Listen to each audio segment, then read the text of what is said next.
أنفسنا ومن سيئات أعمالنا من يهديه الله فلا مضل له ومن يضلل فلا هادي له وأشهد أن لا إله إلا الله وحده لا شريك له وأشهد أن محمدا عبده ورسوله صلى الله عليه وعلى آله وأصحابه أجمعين.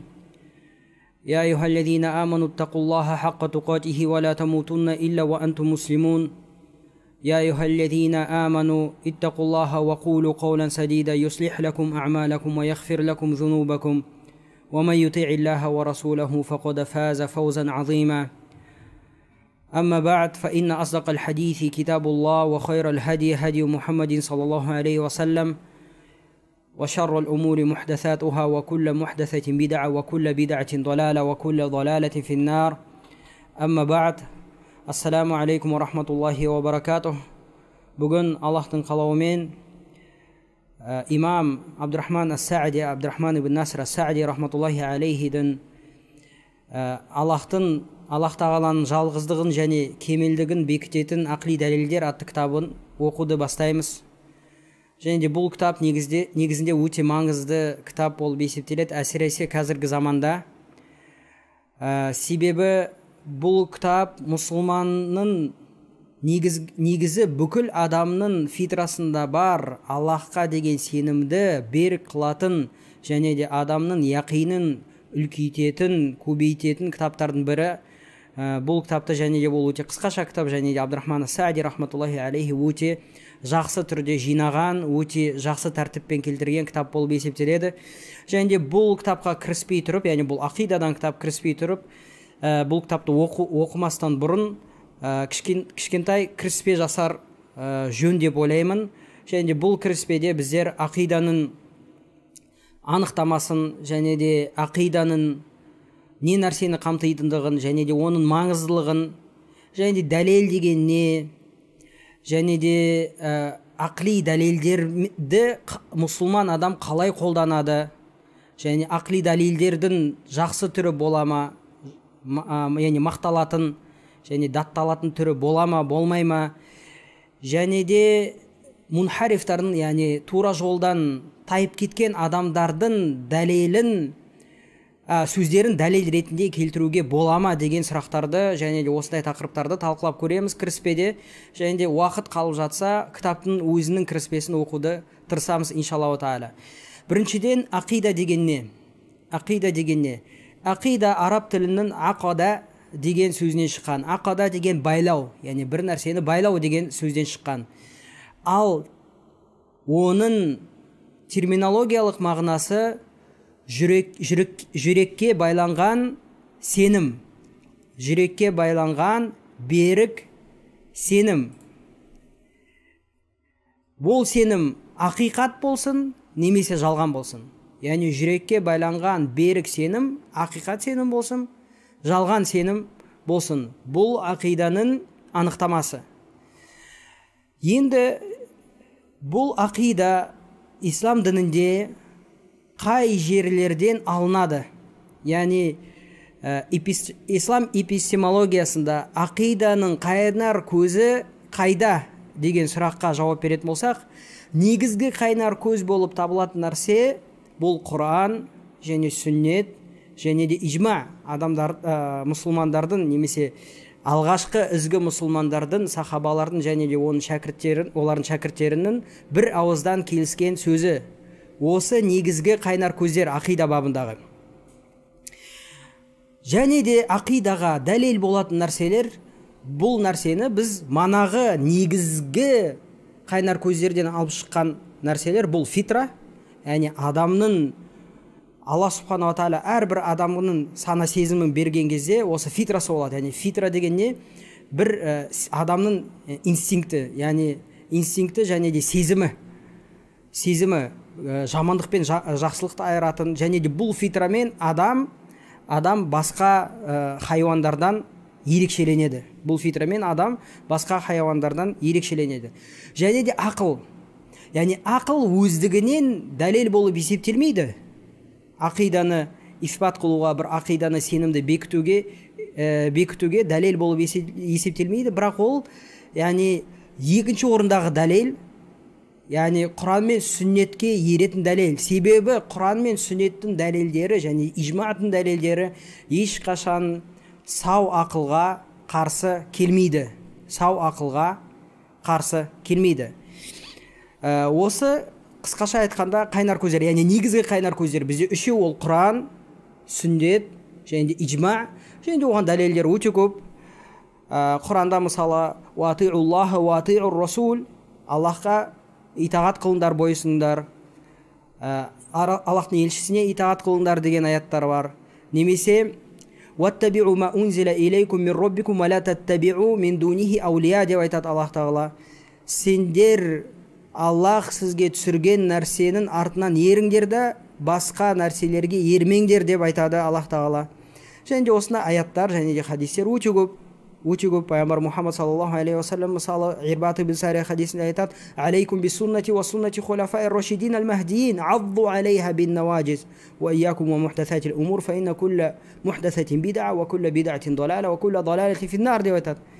Менің сүннетім артынан және де менің ізгі сахабаларымның сүннетінің артынан еріндер, сол сүннетке азу тістеріңмен ұстаныңдар, қатты ұстаныңдар деген мағына.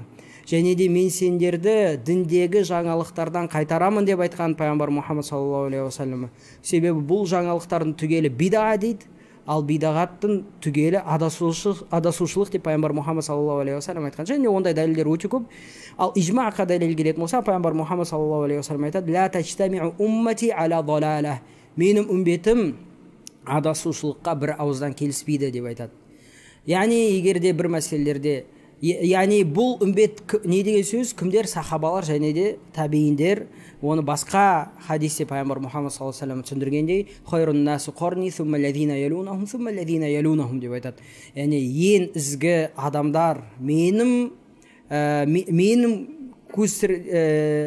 тірі болған кездегі буын, содан кейін келесі буын, содан кейін келесі буын деп пайғамбар Мұхаммад саллаллаху алейхи ва саллям сахих хадисте айтады. Баракаллаху фикум. Және де бұл не? Негізгі дәлелдер Құран, сүннет, ижма. Ал ақыл мен фитра қалайша дәлел болатын болсақ, фитра бұл Алла субханала тағала әрбір мұсылманға беріп қойған сезім, инстинкт. Және де бұл фитра таухидпен бірдей болады. Яғни Аллахты жалғыздауға адамды тартады. Және де оны біз әлі деталды түрде дұрыстап зерттейміз, иншаллаху тағала. Абдурахман Саади айтқан кезде, себебі пайғамбар Мұхаммад саллаллаху алейхи ва саллям айтады: "Куллу маулудин юладу аля фитра", әрбір туылған, дүниеге келген бала фитрамен туылады деп айтады. Фитрамен туылады. Және де ақылға дәлел болатын болсақ, Құрандағы аяттарды Аллах Тағала келтірген кезде, Құранда қиссалар келтірген кезде Аллах Тағала нақыл дейді: "Лааллакум таақилун, лааллахум яақилун", бұлар осыны ойлансын, ақыл жүгіртсін деп түсірдік. Осыны біз айтуымыз себебі бұлар ақыл жүгіртсін деген себеппен түсірдік деп Аллах Тағала айтады. Осының барлығы жаңағы нәрселерге дәлел. Яғни негізгі дәлелдер Құран, сүннет және ижма. Ал екінші орындағы дәлелдер бұл ақыл мен фитра. Және де бұл ақыл мен фитра әрдайым Құран мен сүннетке ереді. Бұл енді ақида, ислами ақида нені қамтиды деген сұрақты алатын болсақ, ислами ақида Жибрилдің хадисінде келген, алейхиссалам, пайғамбар Мұхаммад саллаллаху алейхи ва салламнан иманды сұраған кезде, пайғамбар Мұхаммад саллаллаху алейхи ва саллам айтады: "Ан ту'мина биллахи ва малаикатихи ва кутубихи ва русулихи ва яумил ахир ва қадри хайрихи ва шаррихи" деп пайғамбар Мұхаммад саллаллаху алейхи ва саллам айтады. Яғни иман дегеніміз Аллахқа, оның періштелеріне, оның кітаптарына, оның елшілеріне, қиямет күніне және де тағдырға иман келтіру, осы иман екен. Пайғамбар Мұхаммад саллаллаху алейхи ва саллама сахих хадистерде айтқандай, яғни мұсылмандардың ақидасы осы нәрселерді зерттейді. Және де біздің оқиын деп жатқан кітап, яғни Барахин аль-Ақлия, яғни Аллахтың жалғыздығын және кемелдігін бекітетін ақли дәлелдер деген кітап көбінесе иманның бірінші рукыны туралы сөйлейді, яғни Аллахқа иман келтіру туралы. Бірақ та Аллахқа иман келтіру деген не деген сұраққа келетін болсақ, Аллахқа иман келтіру өзі төрт нәрсе. Ол Аллахтың барлығына иман келтіру, Аллахтың жалғыз жаратушы Раббы екендігіне иман келтіру, Аллахтың жалғыз құлшылыққа лайықты тәңір екенін не иман келтіріп, және де басқа тәңірлерге құлшылық қылудан бас тарту, және де соңғысы Аллахтың көркем есім сипаттарына иман келтіру. Осы Аллахқа иман келтіру деген нәрсе осы 4 нәрсені қамтиды. Және бұл кітап, яғни Абдурахман ас-Саадидің кітабы көбінесе бірінші рукінге сөйлейді, яғни Аллахтың барлығына иман келтіру, және рубубияға да сөйлейді, улухияға да сөйлейді, асма сифатқа сөйлейді, бірақ негізгі тақырып Аллахтың барлығына иман келтіру, Осы ислами ақида. Осы ислами ақида нені қамтиды дейтін болсақ, жаңағы 6 рукын қамтиды, ал біз зерттейін деп жатқан кітап сол 6 рукының ең ұлы, ең бірінші рукынын зерттейді. Яғни ол Аллахқа иман келтіру деген рукынды зерттейді. Енді біздер осы жерде дәлелдің не екенін білу керекпіз. Себебі дәлел не ол? Біз дәлел келтіру керек, аргумент деп айтады біреулер тағы да бар. Дәлел деген не? Дәлел деген нәрсе эпистемология ілімінде ғалымдар айтқандай, бір сенімнің дұрыстығына сілтейтін нәрсе. Дәлел деген осы. Бір сенімнің дұрыстығына сілтейтін нәрсе. Немесе бір сенімді ұстануды логикалық түрде бекітетін нәрсе деп айтады кейбір эпистемологтар, бірақ бірінші анықтама дұрысырақ нәрсе.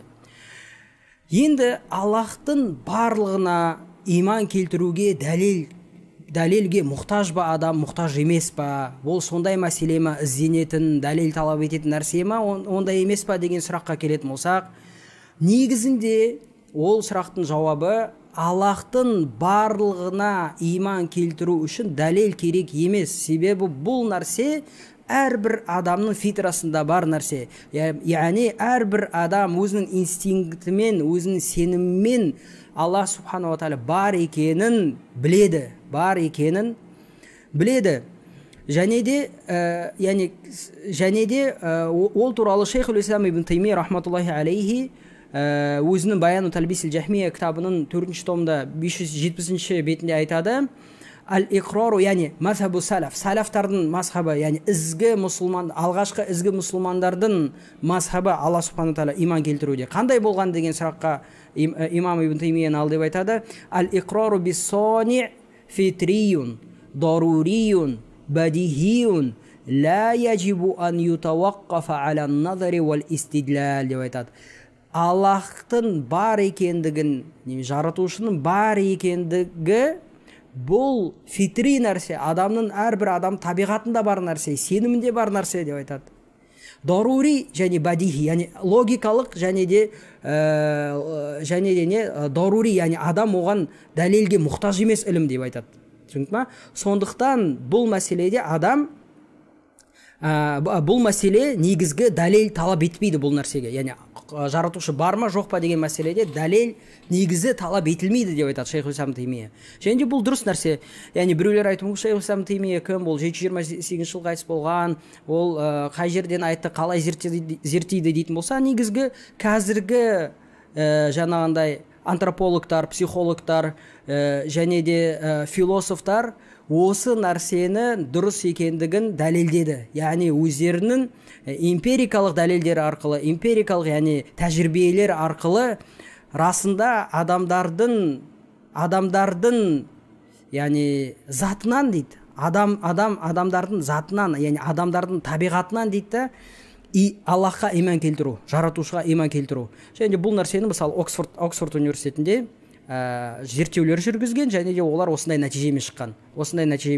Және бұл мәселені әлі толығырақ біз айтамыз. Яғни бұл не деген нәрсе? Бұл бізге қандай пайда береді? Негізінде Аллахтың жаратушының бар екендігі бұл табиғи нәрсе. Әрбір адам сезетін, әрбір адам түсінетін нәрсе. Бірақ кейбір адамдардың фитрасы бұзылады. Фитра ол біркелкі нәрсе емес, ол өзгереді. Пайғамбар Мұхаммад саллаллаху алейхи айтқанда, жаңағы хадисте күллі маулудин юладу аля фитра деп айтады. Әрбір дүниеге келген бала фитрада туылады деп айтқан Пайғамбар Мұхаммад саллаллаху алейхи вассалам. Фабауаху юхауиданихи ва юнассаранихи ва юмаджисанихи деп айтады. Бірақ оның әке-шешелері бұдан яхуди жасайды, насрани жасайды, немесе маджуси жасайды, яғни отқа табынушы жасайды деп пайғамбар Мұхаммад саллаллаху алейхи ва саллям айтады. Яғни бұлардың фитрасын өзгертіп жібереді деп айтады. Яғни негізі олар жалғыз Аллахқа иман келтіріп, оған ғана құлшылық қылатын фитрада туылған, табиғаты сондай. Бірақ та әке шешелері өздерінің өздері басқа, мысалы идеологиямен әсерленіп қалған әке шешелері бұл фитрадан бұр жіберуі мүмкін баланы деп айтады пайғамбар Мұхаммад саллаллаху алейхи ва саллям. Сондықтан бұндай адамдарға расында күн бар екендігін дәлелдеу керек та. Күн бар екенін дәлелдеу керек.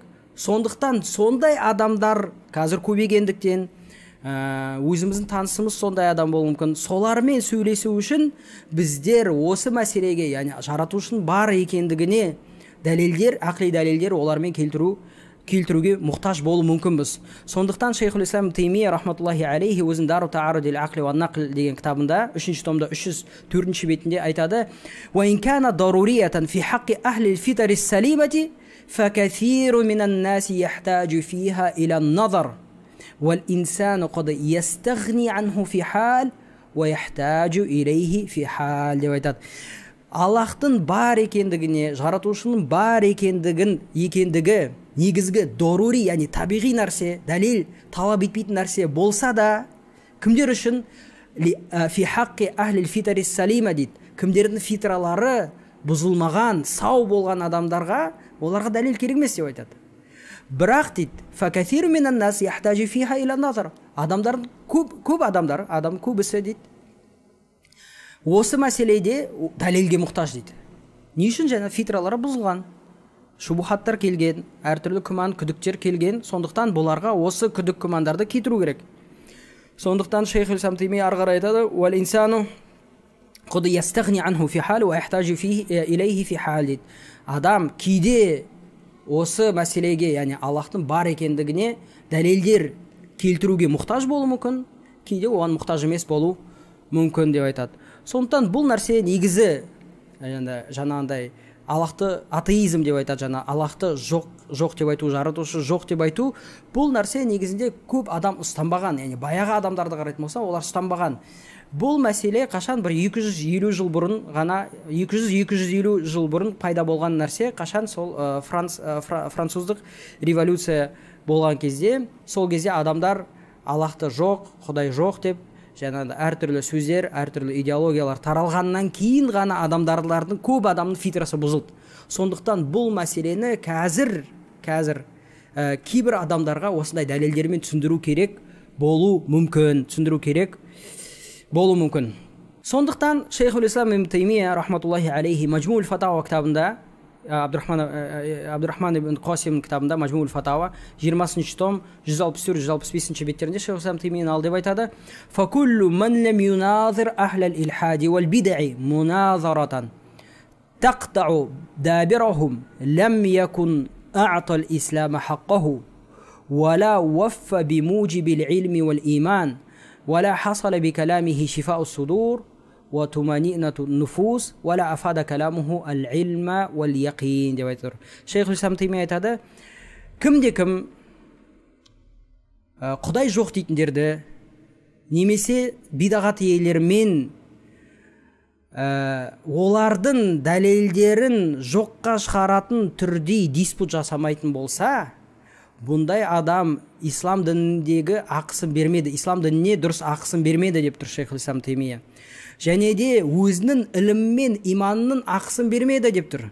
Яғни кімде-кім жаңағындай мульхидтардың, яғни Аллахқа иман келтірмейтіндердің, Құдайға сенбейтін атеистермен немесе ахлил бид'аттармен бұлардың дәлелдерін бұзатындай жағдайда диспут жасамаса, исламның ақысын бермеген болады, іліммен иманның ақысын бермеген болады. Шейхул Ислам Таймия айтады. Және уала хасала би каламихи шифау судур уала туманинату нуфус деп айтыр. Және де бұның сөзі, яғни егер әлсіз түрде диспут қылатын болса, бұлардың дәлелін бұзбайтын түрде диспут қылатын болса, не дейді?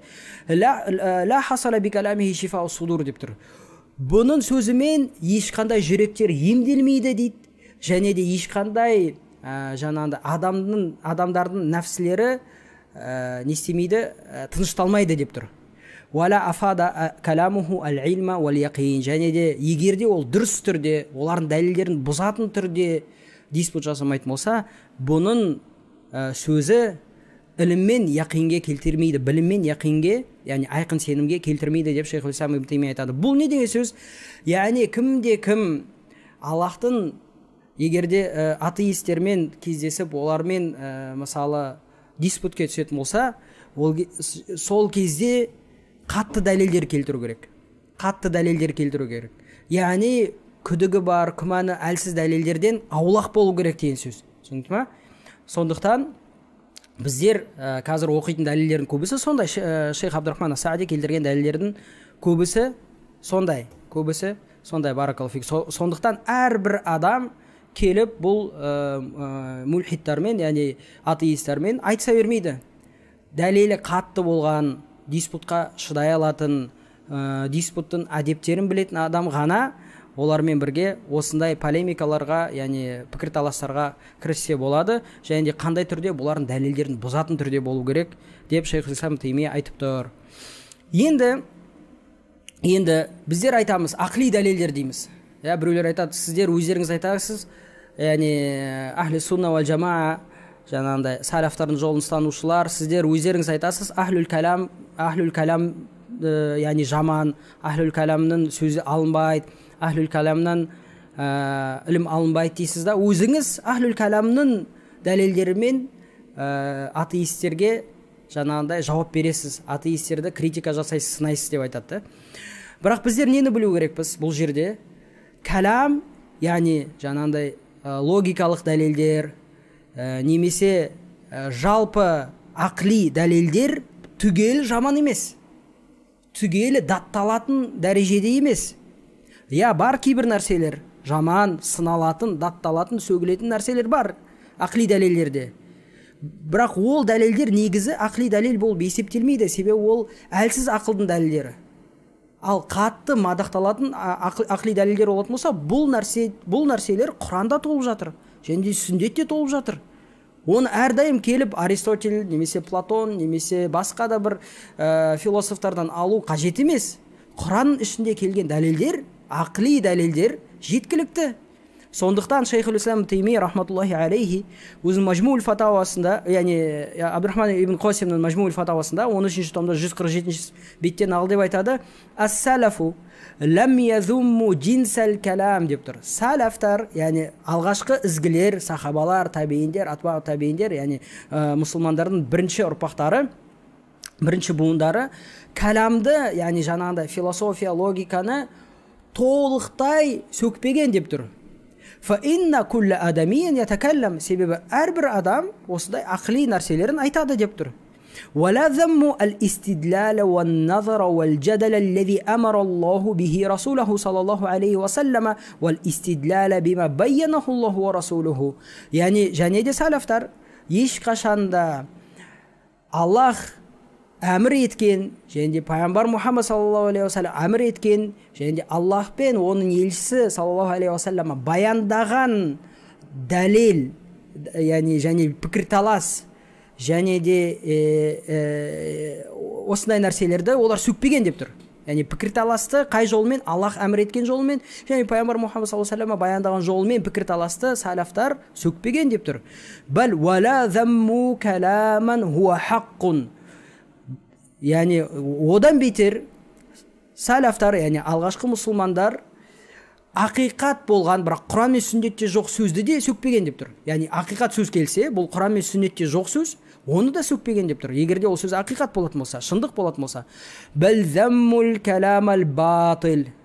Алайда салафтар қандай сөзді сөккен, қандай каламды, философия, логиканың қандай түрін сөккен? Каламал батил, жалған түрін. Не ол жалған түрі дейтін болсақ, Шейхул Ислам ибн Таймия айтады: «Ва хуал мухалифу лил китаби ва сунна».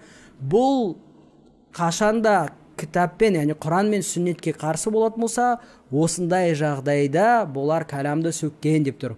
«Ва хуа кәзалика ал мухалифу лил ақли айдан» дейді. Және де қандай каламды сөккен, қандай логика, философияны сөккен?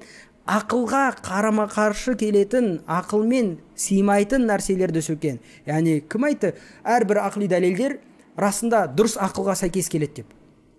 Бұлар өздерінің дәлелдерін ақли дәлел деп айту мүмкін, бірақ расында бұл ақылдың мизанына, ақылдың тарасына салатын болсақ, бұл ақли дәлелдер болып есептелмей шығады.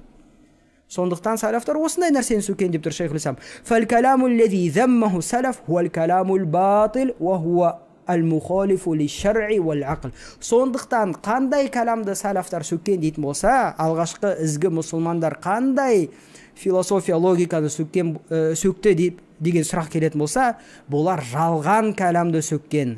Жалған калам деген не ол? Шариғатқа қарсы және де тура сау ақылға қарсы каламды сөккен деп шейхул ислам Тайми айтады. Бұны біз неге айтып жатырық? Себебі біреулер айтуы мүмкін, сендер неге ахлюл калам мен ахлюл каламның терминологиясында сөйлейсіз деп айтуы мүмкін да?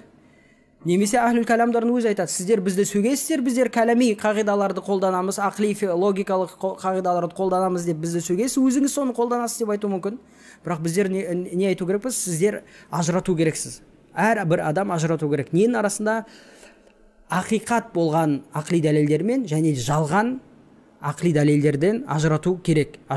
Сондықтан ешқашанда салафтар, алғашқы ізгі мұсылмандар ақиқат болған ақли дәлелдерді, ақиқатқа сәйкес ақли дәлелдерді жоққа шығармаған деп шейхул ислам Тайми айтып тұр. Баракаллаху фикум. Енді келесі айтатын нәрсе, біздер кейде сол ахлюл каламдардың истилахын қолдану мүмкінбіз. Яғни истилах деген терминологиясын қолдану мүмкінбіз. Бұл шариғатта рұқсат етілетін нәрсе ме жоқ па деген сұрақты алатын болсақ, шейхул ислам Таймия рахматуллахи алейхи бұл туралы мынау деп айтады.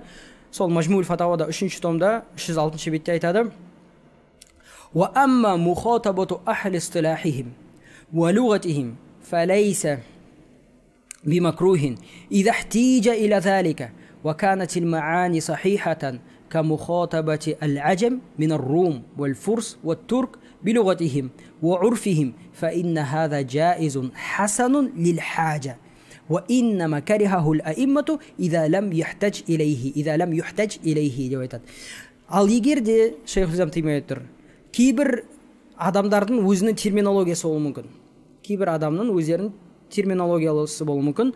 Сол терминдермен сөйлеу, олармен сөйлесуге бола ма, болмай ма дейтін нәрсе болатын болса, бұл макрух емес, яғни дінде ешқандай бір қайтарылған іс емес деп тұр. Қашан? Идахтижа иля залика, сол нәрсеге адам мұқтаж болса. Сол нәрсеге мұқтаж болса, ва канатил маани сахиха, және де айтып жатқан термин ақиқатқа сәйкес болатын болса, мағыналары дұрыс болатын болса, яғни екі шарт қойды. Қашанда біз терминдерді қолдана аламыз, егер де оған қажеттілік болатын болса, және де екінші шарт қандай? Егер де оның мағынасы дұрыс болатын болса, егер де оның мағынасы ақиқатқа сай, яғни шариғатқа және дұрыс ақылға сай болатын болса деп тұр шейхул ислам Таймия. Камухатабатил ажм минар руми вал фурси ва тур билугатихим ва урфихим дейді. Сендер мысалы римляндермен, немесе парсылармен, немесе түріктермен сөйлескен кезде, яғни араб емес қауымдармен сөйлескен кезде, бұлардың тілімен және де бұлардың ғұрпымен сөйлесу, яғни бұлардың түсінетін сөзімен, түсінетін тілмен сөйлесу болады, дәл сол сияқты деп тұр. Фа инна хаза джаизун хасанун лил хажа. Бұл нәрсе шариғатта рұқсат етілген және де бұл жақсы нәрсе, егер оған мұқтаж болса адам. Ва иннама карихахул аиммату иза лам юхтаж илейхи. Ал кейбір имамдардан мысалы бұл нәрсені тыйым салған имамдардың сөзін алатын болсақ, бұны қалай түсіну керекпіз деп тұр шейхул ислам Таймия. Егер мұқтаж емес кезде соны қолданған болсаң, сол кезде болмайды.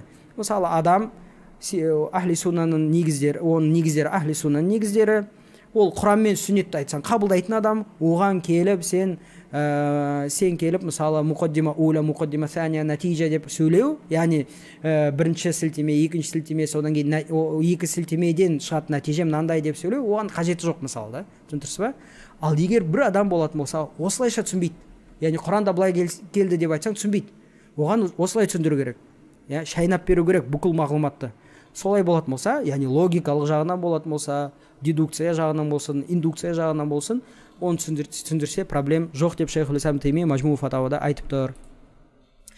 Және де соңғы нүкте, егер де кейбір жаңағындай туралықтан тайып кеткен адамдардың сөзін дәлел ретінде келтіруге бола ма, болмай ма? Яғни біздер қазір оқыған кезде кейде мысалы Европаның ғалымдарын, Европаның антропологтарының сөздерін келтіру мүмкінбіз, Европаның психологтарының сөзін келтіру мүмкінбіз, Европаның физиктерінің, химиктарының, немесе сондай жаңағындай дүниетаным жалпы ғылымдарының мамандардың сөздерін келтіру мүмкінбіз.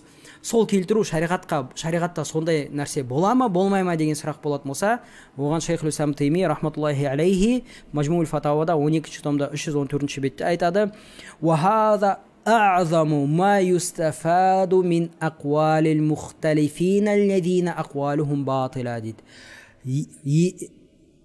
Сөздері, идеологиясы жалған болған адамдардың сөзінен ең ұлы пайда алу болады деп тұр шейх ибн Таймия. Қалайша? فَإِنَّهُ يُسْتَفَادُ مِنْ قَوْلِ كُلِّ طَائِفَةٍ بَيَانُ فَسَادِ قَوْلِ الطَّائِفَةِ الْأُخْرَى. Мысалы, екі тайпа болуы мүмкін. Екеуі де жалғандықта, екеуі де адасушылықта дейді. Бірақ біреуі екіншісіне жауап берген кезде, немесе екіншісін сынаған кезде, немесе екіншісінің дәлелдерін бұзған кезде, біздер қандай пайда аламыз дейді? Осылардың дәлелдерін осы тайпаға қарсы қолданамыз деп тұр. Түсінікті ме? Ал мыналар енді жауап берсе, мыналардың дәлелдерін бұзатын болса, мыналардың дәлелдерін осы бірінші тайпаға қарсы қолданамыз деп тұр шейх ибн Таймия дейді. فَيَعْرِفُ الطَّالِبُ فَسَادَ تِلْكَ الْأَقْوَالِ. Сондықтан осыны көрген адам мына жақтың дәлелдерін, және де мына жақтың дәлелдері қалай бұзылғанын көріп, бірінші тайпаның, екінші тайпаның дәлелдері қалай бұзылғанын көріп, адам осылайша ақиқат есі пайда алады деп тұр шейх ибн Таймия дейді. وَيَكُونُ ذَلِكَ دَاعِيًا لَهُ إِلَى الْحَقِّ дейді. Және де осыны көрген адам, егер мынаның жалғандықтарын, мынаның дәлелдерін былай бұзса, бірінші тайпа, екінші тайпа, бірінші тайпаның дәлелдерін былай бұзатын болса, адам осыны көріп, екі жақта қателікте екенін түсінеді, ақиқатты іздейді деп тұр шейх ибн Таймия. وَلَا تَجِدُ الْحَقَّ إِلَّا مُوَافِقًا لِمَا جَاءَ بِهِ الرَّسُولُ صلى الله عليه وسلم ولا تجد ما جاء به الرسول صلى الله عليه وسلم إلا موافقا لصريح المعقول деп тұр. Ал ақиқатты іздеген адам ақиқатты қайда табады дейді? Ақиқат әрдайым пайғамбар Мұхаммед саллаллаху алейхи ва саллям келген нәрсемен сәйкес болады деп тұр.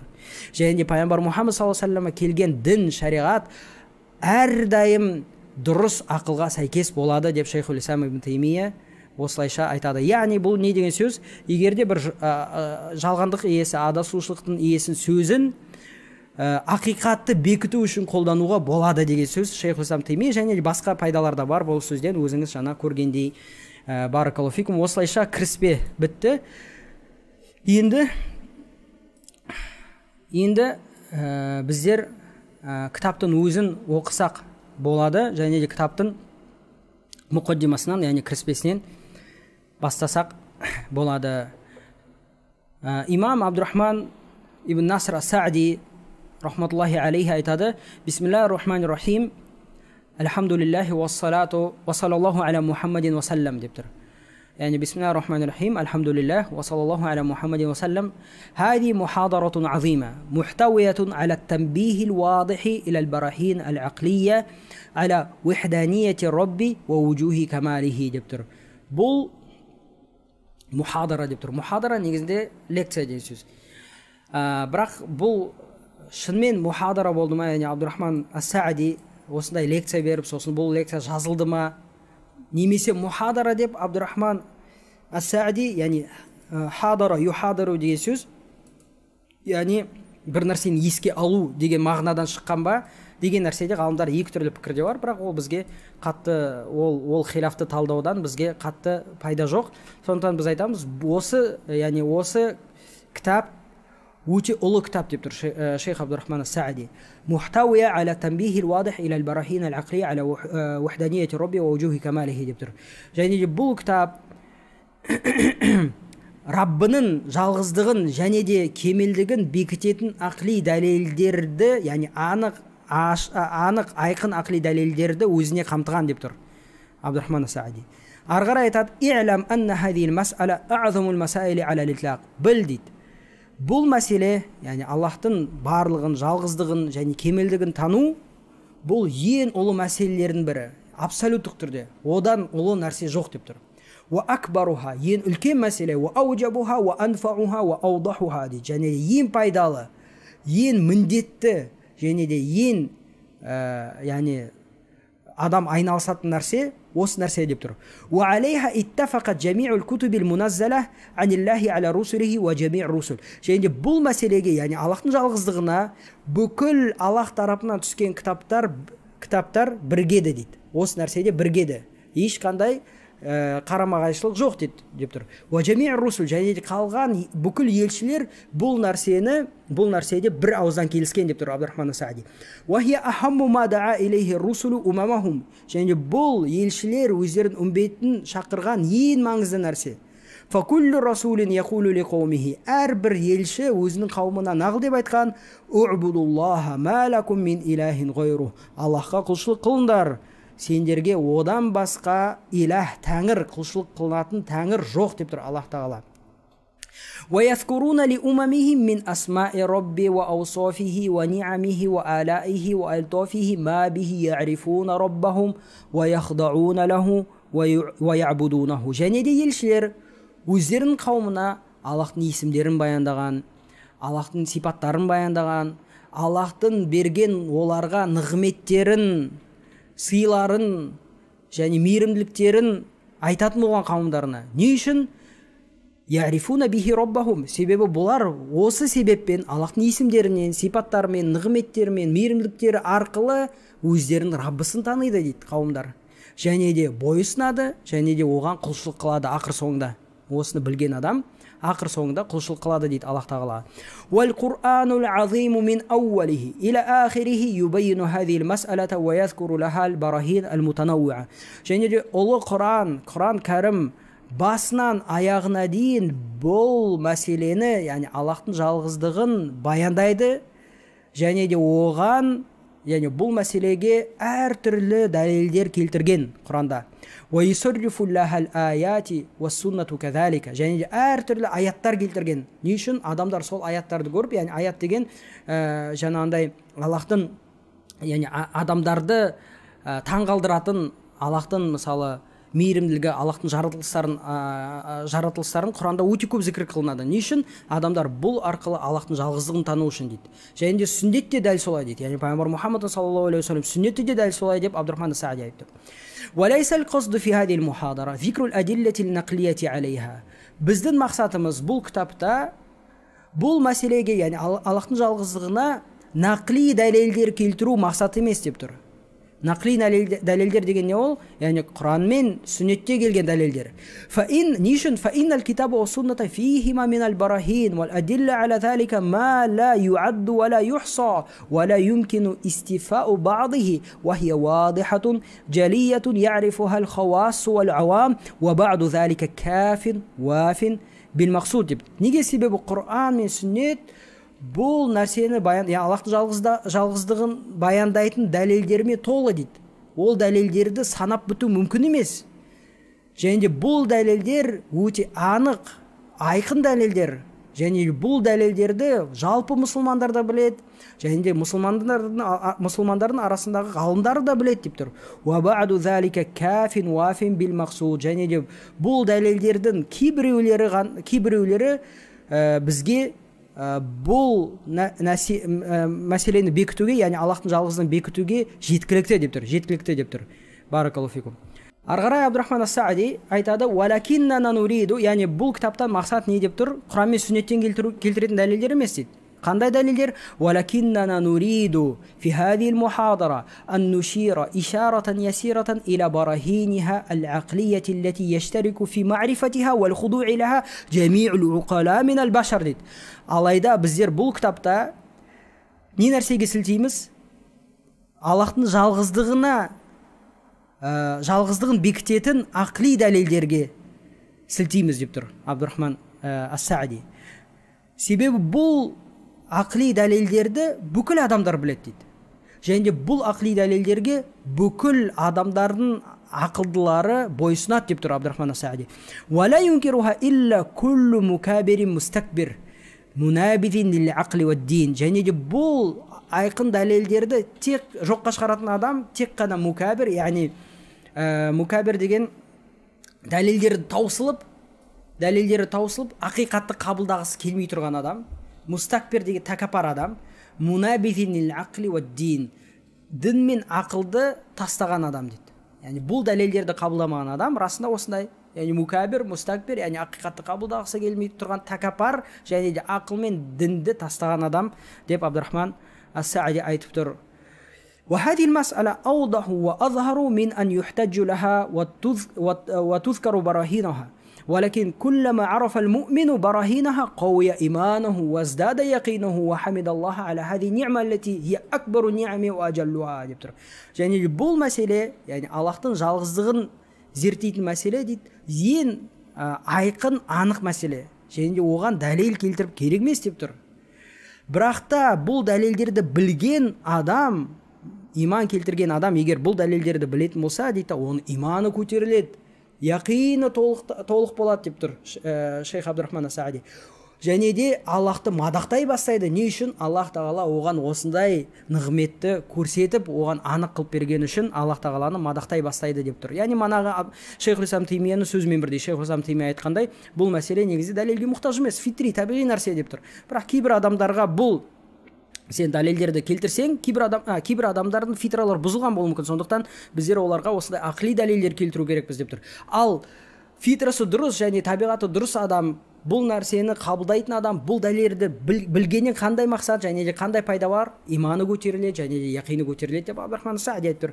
وَلِهَذَا قَالَتِ الرُّسُلُ لِأُمَمِهِمْ أَفِي اللَّهِ شَكٌّ فاستفهموهم استفهام تقرير فإنه متقرر في قلوب جميع العقلاء الاعتراف بربوبيته ووحدانيته деп тұр. Сондықтан бүкіл елшілер қауымдарына нағыл деп айтқан, афиллахи шак, Аллахта күмәнданасыз ба деп айтқан, Аллахта күмән бар ма деп айтқан. Не үшін? Себебі бұл истифхамул инкари негізінде. Яғни истифхамул инкари деген, яғни одан сұрақ мақсат қылынбайтын сұрақ. Яғни сұрақтың өзі мақсат қылынбайды. Бұдан қылынатын мақсат истифхамул инкари, яғни ана адамдарға сөгіп тұрғандай отырсын.